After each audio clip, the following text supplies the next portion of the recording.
7,97,000 কোটি টাকার বাজেট প্রস্তাব পেশ সংসদে। রাজস্বের লক্ষ্য 5,41,000 কোটি টাকা। ঘাটতি মেটাতে ঋণ আর ব্যাংকে নজর থাকছে কালো টাকা সাদা করার সুযোগ। বাড়বে সিগারেট, জর্দা, গুল, আইসক্রিম, সিএনজি সিলিন্ডার, জেনারেটর, ফ্রিজের দাম। কমবে ভোজ্য তেল, মশলা সহ নিত্যপণ্যের দর। গণমুখী বাস্তবসম্মত বাজেট বলেছেন ওবায়দুল কাদের। জনবিরোধী ও লুটেরাদের বাজেট মন্তব্য মির্জা ফখরুলের। মূল্যস্ফীতি বাড়বে শঙ্কা জিএম কাদেরের। দুদকের সাবেক আইজিপি বেনজিরের সময়ের আবেদন নিয়ে ধোঁয়াশা। নতুন তারিখ 23 জুন। জব্দ ঘোষিত সম্পত্তির জন্য নিয়োগ হচ্ছে রিসিভার। এনডিএর শরিকদের সাথে দর কষাকষি শুরু বিজেপির। জোরদার আন্দোলনের সিদ্ধান্ত। ইন্ডিয়া জোটের শপথে যোগ দিতে শনিবার দিল্লি যাচ্ছেন প্রধানমন্ত্রী শেখ হাসিনা। দেখছিলেন বিআরবি কেবল সংবাদ শিরোনাম, এবারে বিস্তারিত।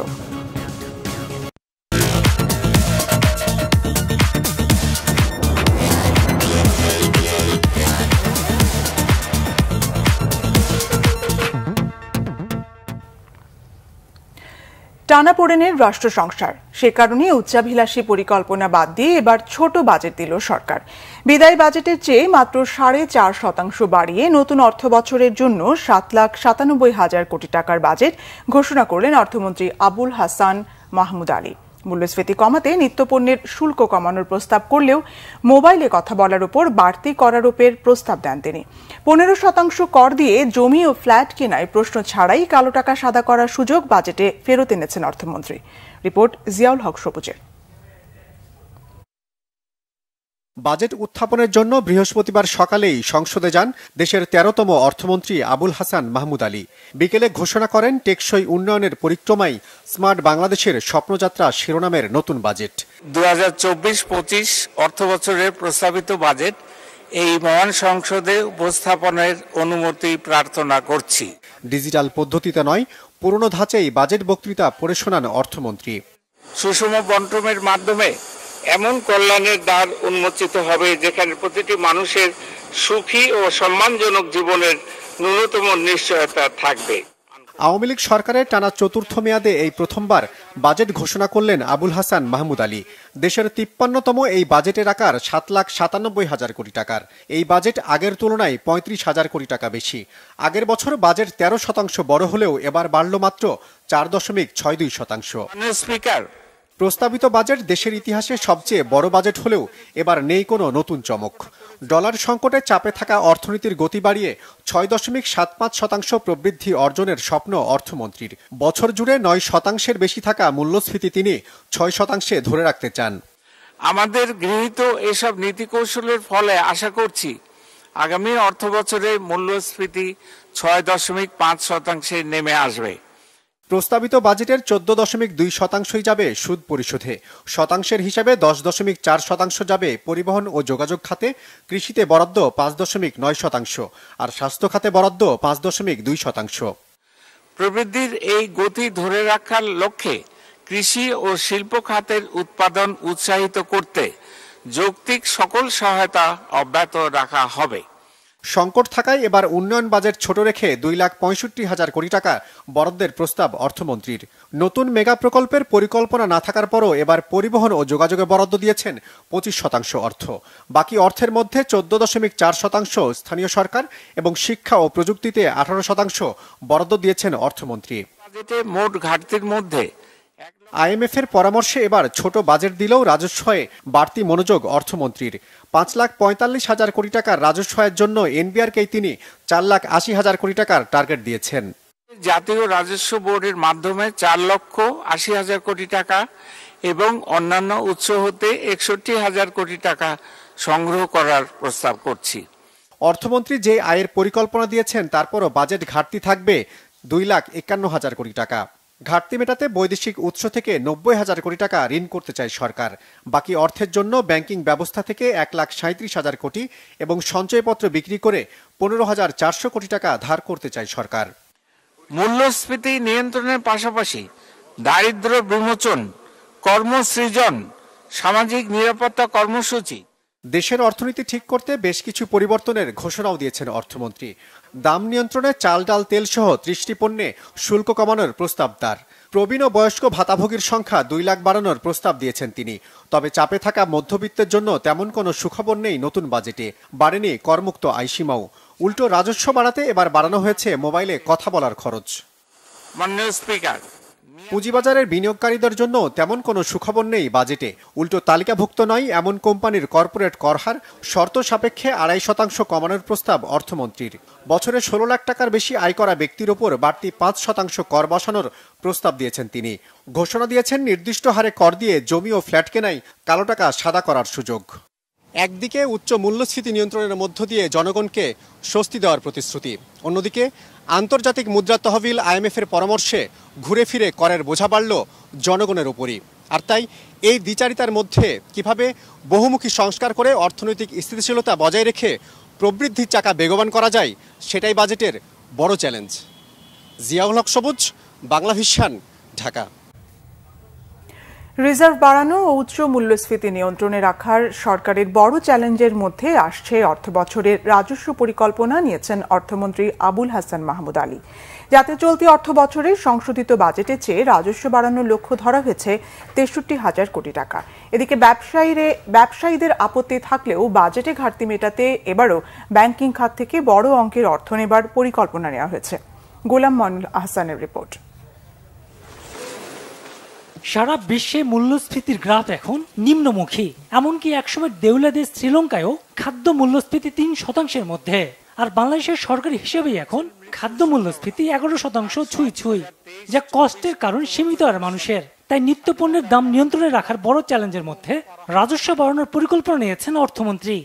মূল্যস্ফীতির হার কমিয়ে আনার লক্ষ্যে সংকোচনমূলক মুদ্রানীতি অনুসরণ করা হচ্ছে এবং রাজস্ব নীতিতেও সহায়ক নীতি কৌশল অবলম্বন করা হচ্ছে। দেশীয় উৎস বৈদেশিক অনুদান মিলে এবার 5,45,400 কোটি টাকা দরকার সরকারের। এরই মধ্যে রাজস্ব বোর্ড NBR-কে আদায়ের লক্ষ্য দেওয়া হয়েছে 4,80,000 কোটি টাকা। বাকি অর্থ NBR বহির্ভূত কর থেকে 15,000 কোটি টাকা ও 46,000 কোটি টাকা অর্থমন্ত্রী নিতে চান কর বহির্ভূত উৎস থেকে। করের বাইরে 4,400 কোটি টাকা হিসাব করা হয়েছে বৈদেশিক অনুদান থেকে। প্রস্তাবিত বাজেটে ঘাটতির পরিমাণ দাঁড়াবে। অনুদান বাদে বাজেটে ঘাটতি ধরা হয়েছে 4.6%, যার টাকার অঙ্কে দাঁড়ায় 2,56,600 কোটি টাকা। ঘাটতির সবচেয়ে বড় অংশ 1,60,900 কোটি টাকা নেওয়ার পরিকল্পনা অভ্যন্তরীণ ঋণ থেকে। বাকিটা নেওয়া হবে বৈদেশিক ঋণ থেকে, যার পরিমাণ 90,700 কোটি টাকা। চলতি অর্থবছরে ব্যাংক খাত থেকে লক্ষ্যমাত্রার চেয়েও বেশি ঋণ নিয়েছে সরকার। ব্যাংক থেকে বেশি ঋণ নিলে বেসরকারি খাতে নেতিবাচক প্রভাব পড়ায় এ নিয়ে বরাবরই আপত্তি ব্যবসায়ীদের। এরপর এবার বড় অঙ্কের 1,37,500 কোটি টাকা ঋণ নেওয়ার পরিকল্পনা নেওয়া হয়েছে। সঞ্চয়পত্র থেকে নেওয়া হবে 15,400 কোটি টাকা।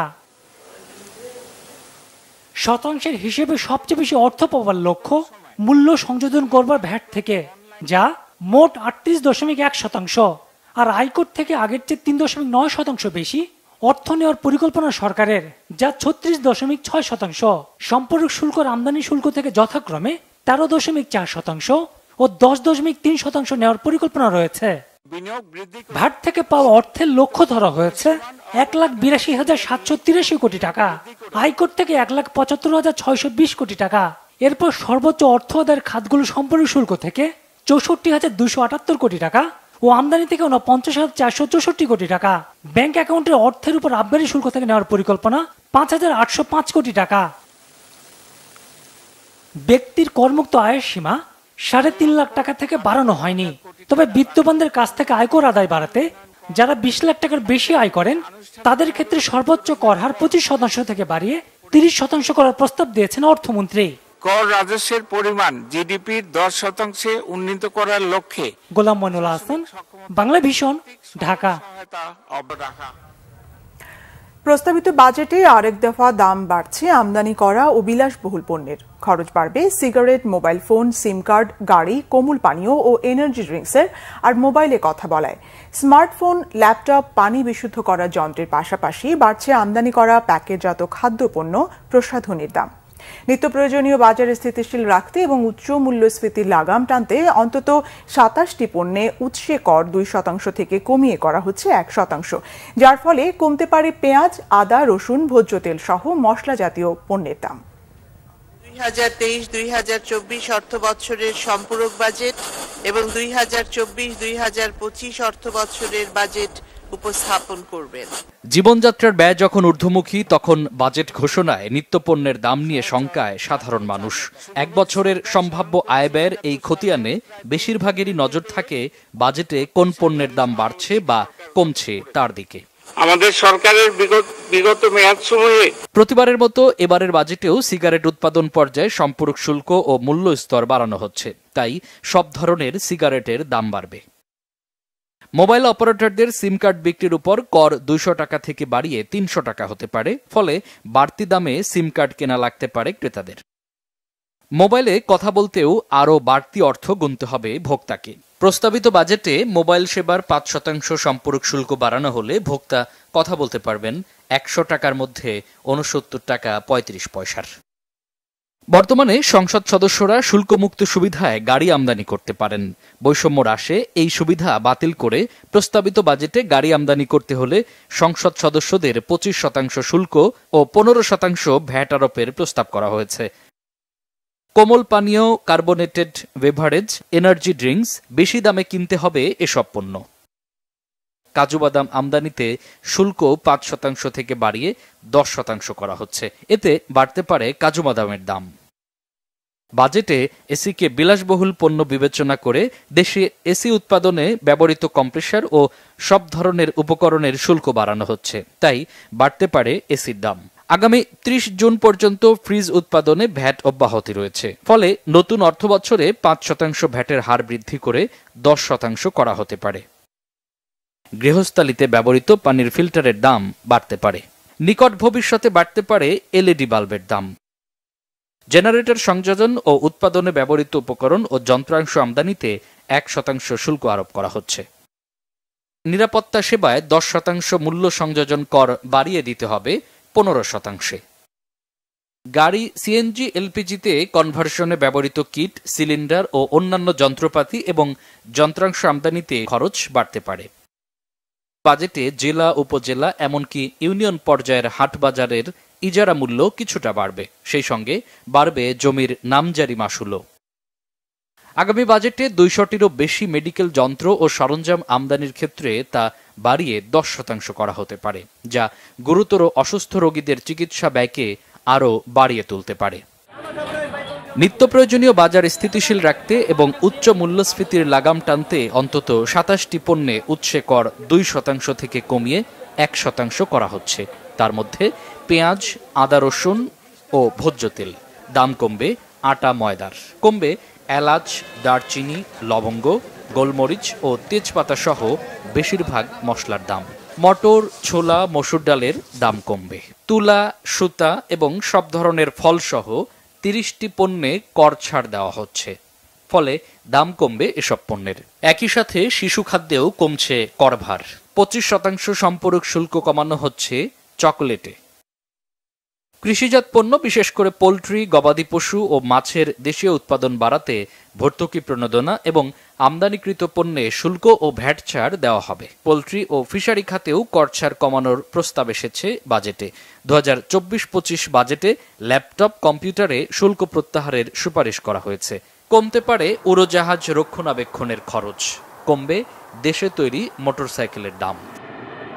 মামুন আব্দুল্লাহ, বাংলা ভিশন, ঢাকা। এদিকে প্রস্তাবিত বাজেটকে জনবিরোধী ও লুটেরাদের বাজেট বলে আখ্যায়িত করেছেন বিএনপি মহাসচিব মির্জা ফখরুল ইসলাম আলমগীর। তিনি বলেন, বাজেটে আয়ের চেয়ে ব্যয় বেশি। গুলশানে দলীয় চেয়ারপারসনের কার্যালয়ে বাজেট নিয়ে তাৎক্ষণিক প্রতিক্রিয়ায় একথা বলেন বিএনপি মহাসচিব।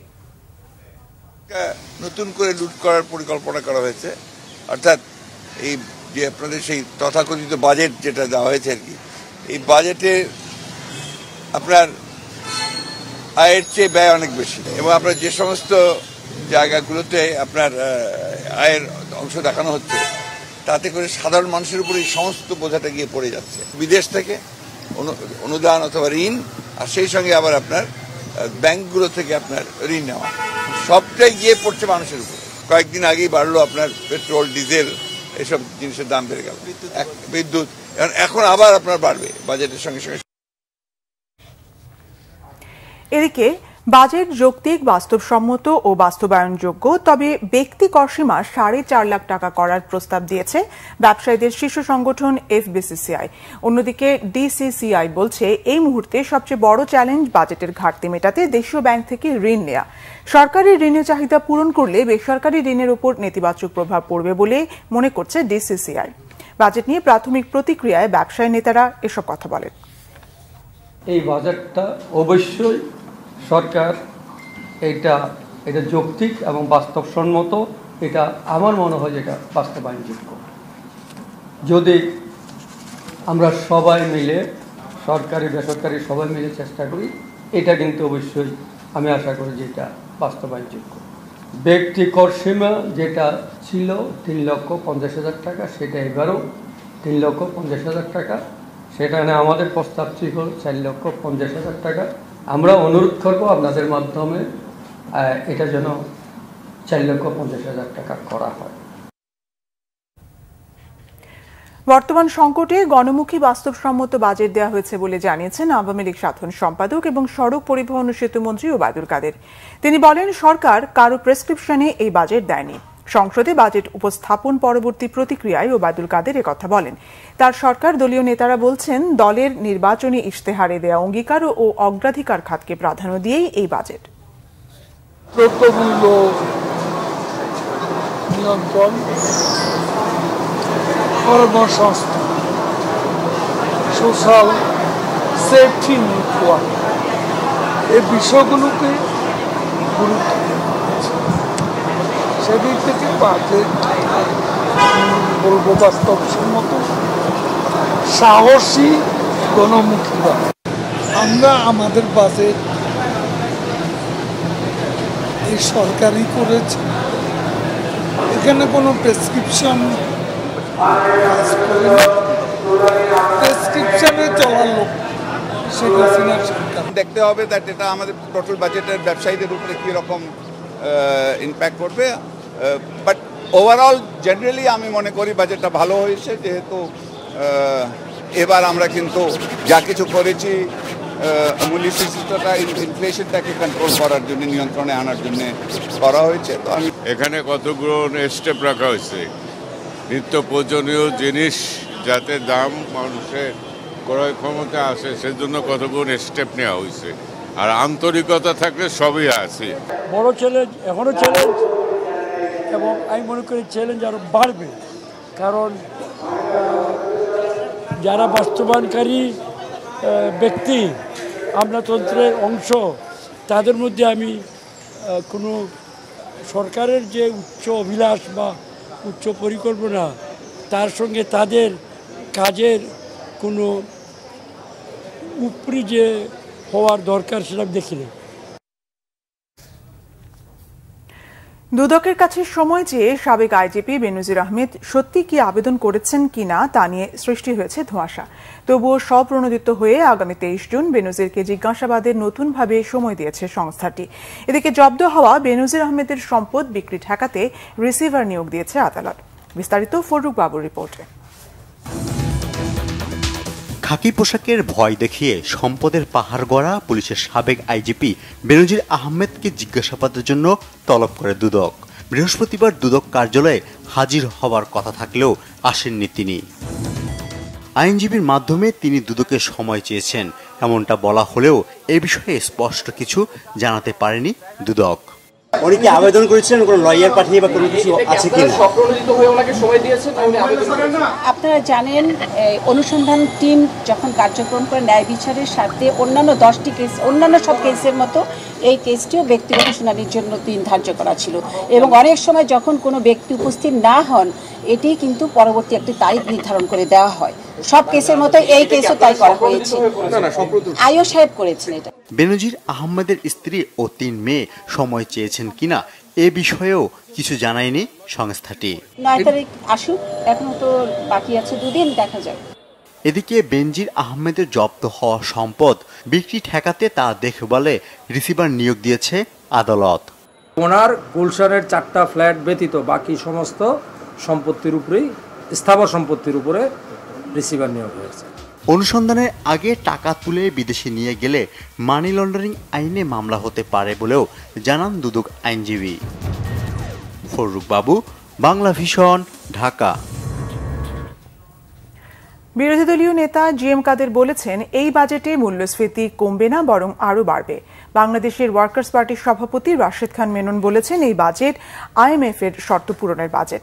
অন্যদিকে আমদানি পণ্যের উপর শুল্ক আরোপে দেশের অনেক শিল্প কারখানা বন্ধ হয়ে যাবে বলে আশঙ্কা প্রকাশ করেছেন স্বতন্ত্র সংসদ সদস্য AK আজাদ।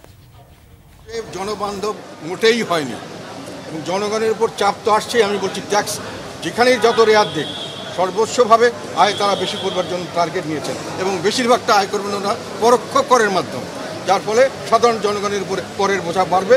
সাধারণ জনগণের কোনো মুক্তির উপায় নেই, কোনো চাকরির সুবিধা নেই, যেহেতু আমাদের ফরেন ইনভেস্টমেন্ট আসছেন এবং সেগুলো আনার কোনো বন্দোবস্ত নেই, যেহেতু যে সেরকম পরিবেশ সৃষ্টি করা হয়নি। আমরা বিদেশিরা এখানে এসে টাকা ওই ইনকাম করে দেশে নিয়ে যেতে পারে না, তো বিদেশে কে আসবে? তা জব ক্রিয়েশন হবে না। তা আমার যদি জিনিসপত্রের দাম উঠে, আমার যদি চাকরি বাকরির সুযোগ না হয়, তাহলে জনবান্ধব কীভাবে হবে? এইসব ব্যাপারে ওনাদের কোনো রকম কোনো দিক নির্দেশনা আমরা দেখতে পাই। IMF প্রেসক্রিপশনে বিভিন্ন পদক্ষেপ নেওয়া হয়েছে। আমি বললাম যে আলোচনা ওনার যে সংক্ষিপ্ত বিবরণ, 1 ঘন্টার মধ্যে সংক্ষিপ্ত বিবরণ, তার মধ্যে ভয় বিস্তারিত নেই বলে ভয় যাবে না, এটাকে বিস্তারিত করে ভয় যাবে কতখানি বিষয়গুলো আসছে। তবে এটা আমরা জানি যে IMF এর শর্ত পূরণ করা ছাড়া এই বাজেট তারা দিতে পারেনি। অনেক জায়গায় ভ্যাট বাড়ানো হয়েছে। আমি মনে করি যে আন্তর্জাতিক পরিমণ্ডলে বাংলাদেশের যে অবস্থা, এই অবস্থায় ভ্যাট বাড়ানোটা কোনো মতেই উচিত হয় নাই। তাতে আমি মনে করি আভ্যন্তরীণ বাজারে পণ্যের দাম বেড়ে যাবে এবং আমদানি নির্ভরশীল হবে। দেশের শিল্প মারাত্মক হুমকির সম্মুখীন হবে এবং মানুষ কর্ম হারাবে, অনেক ইন্ডাস্ট্রি বন্ধ হয়ে যাবে। এই জন্য যেসব জায়গায় ভ্যাট বর্ধিত করানো হয়েছে সেগুলি প্রত্যাহার আমি মনে করি জরুরি। আমরাও সেই ঘাটতি নিয়ে চলতে হবে। এই ঘাটতি মেটানোর জন্য কয়েকটা উদ্যোগের কথা বলা হয়েছে। আমি আবার পুনরায় উল্লেখ করি, উদ্যোগ ভালো, বাস্তবায়নটা হবে কঠিন। ভারতে নতুন সরকার গঠনের খবর। টানা তৃতীয়বার সরকার গঠনের সম্ভাবনা নিশ্চিতের পর NDA জোটের শরিকদের সাথে আলোচনা ও দর কষাকষি শুরু করেছে নরেন্দ্র মোদীর দল বিজেপি। এদিকে শরিকদের মধ্যে ঐক্য বজায় রেখে মোদী সরকারের বিরুদ্ধে জোরদার আন্দোলনের সিদ্ধান্ত নিয়েছে বিরোধী জোট ইন্ডিয়া। এদিকে নতুন সরকারের শপথ অনুষ্ঠানে যোগ দিতে শনিবার ভারত যাচ্ছেন প্রধানমন্ত্রী শেখ হাসিনা। এর আগে বুধবার রাতে দেশটির প্রধানমন্ত্রী নরেন্দ্র মোদী টেলিফোনে শেখ হাসিনাকে শপথ অনুষ্ঠানে যোগদানের আমন্ত্রণ জানান। সরকার গঠন প্রক্রিয়া এবং কর্মকৌশল নিয়ে NDA জোটের শরিকদের সঙ্গে বৈঠক করেছেন বিজেপি নেতা মোদী। শরিক অন্ধ্রপ্রদেশের TDPর চন্দ্রবাবু নাইডু আর বিহারের JDU এর নীতিশ কুমারের কাছ থেকে সমর্থনের লিখিত কপি পাবার পরই সরকার গঠনের অনিশ্চয়তা দূর হয় বিজেপির। দর কষাকষিতে কেন্দ্রীয় সরকারে অর্থসহ 5টি মন্ত্রণালয় ও পার্লামেন্ট স্পিকারের পদ দাবি করেছেন নাইডু। রেলসহ 2টি মন্ত্রণালয় চেয়েছেন নীতিশ। শুক্রবার NDAর সংসদীয় দলনেতা হিসেবে আনুষ্ঠানিকভাবে মোদীর নাম ঘোষণা করা হবে। এই বৈঠকের আগে রাষ্ট্রপতি দ্রৌপদী মুর্মুর কাছে পদত্যাগপত্র দেন প্রধানমন্ত্রী মোদী। সবকিছু ঠিক থাকলে শনিবার টানা তৃতীয় মেয়াদে ভারতের প্রধানমন্ত্রী হিসেবে শপথ নিয়ে রেকর্ড গড়বেন তিনি। এদিকে নির্বাচনের ফলাফল পরবর্তী কৌশল নির্ধারণে বৈঠক করেছে কংগ্রেস নেতৃত্বাধীন জোট ইন্ডিয়া। আপাতত পার্লামেন্টে ঐক্যবদ্ধ বিরোধী দল হিসেবে ভূমিকা রাখার সিদ্ধান্ত হয়েছে। কংগ্রেসের সভাপতি মাল্লিকার্জুন খাড়গে জানিয়েছেন, স্বৈরাচারী মোদী সরকারের বিরুদ্ধে জোরদার আন্দোলন জারি থাকবে আর তাড়াহুড়ো না করে সঠিক সময়ে সঠিক সিদ্ধান্ত নেবে ইন্ডিয়া জোট। কারাবন্দী ঢাকা মহানগর বিএনপির সিনিয়র সদস্য ও কূটনৈতিক কমিটির অন্যতম সদস্য ইঞ্জিনিয়ার ইশরাক হোসেনের বাসায় গেছেন বিএনপির মহাসচিব মির্জা ফখরুল ইসলাম আলমগীর। বিকেলে ইঞ্জিনিয়ার ইশরাক হোসেনের পরিবারকে সান্ত্বনা দিতে এবং সার্বিক খোঁজ খবর নিতে রাজধানীর গুলশানের বাসায় যান বিএনপির মহাসচিব। এ সময় ঢাকা মহানগর দক্ষিণ বিএনপির আহ্বায়ক আব্দুল সালাম সঙ্গে ছিলেন। পরিবারের পক্ষ থেকে ইশরাক হোসেনের মা ইসমত আরা সাদেক ও ছোট ভাই ইশফাক হোসেন উপস্থিত ছিলেন। গত বছরের 28 অক্টোবরে বিএনপি ঢাকা মহাসমাবেশে সংঘর্ষের ঘটনাকে কেন্দ্র করে সাবেক মেয়র প্রয়াত সাদেক হোসেন খোকার ছেলে ইঞ্জিনিয়ার ইশরাক হোসেনের বিরুদ্ধে রাজধানীর বিভিন্ন থানায় নাশকতার অভিযোগে 12টি মামলা করা হয়। গত 19 মে 12টি মামলায় আত্মসমর্পণ করে জামিনের আবেদন করেছিলেন ইঞ্জিনিয়ার ইশরাক হোসেন। শুনানি শেষে 11 মামলায় তার স্থায়ী জামিন মঞ্জুর করেন আদালত। তবে পল্টন থানার একটি মামলায় জামিন নামঞ্জুর করে তাকে কারাগারে পাঠানো হয়। সংবাদ শেষ করব বিআরবি কেবল শিরোনামগুলো আরেকবার জানিয়ে।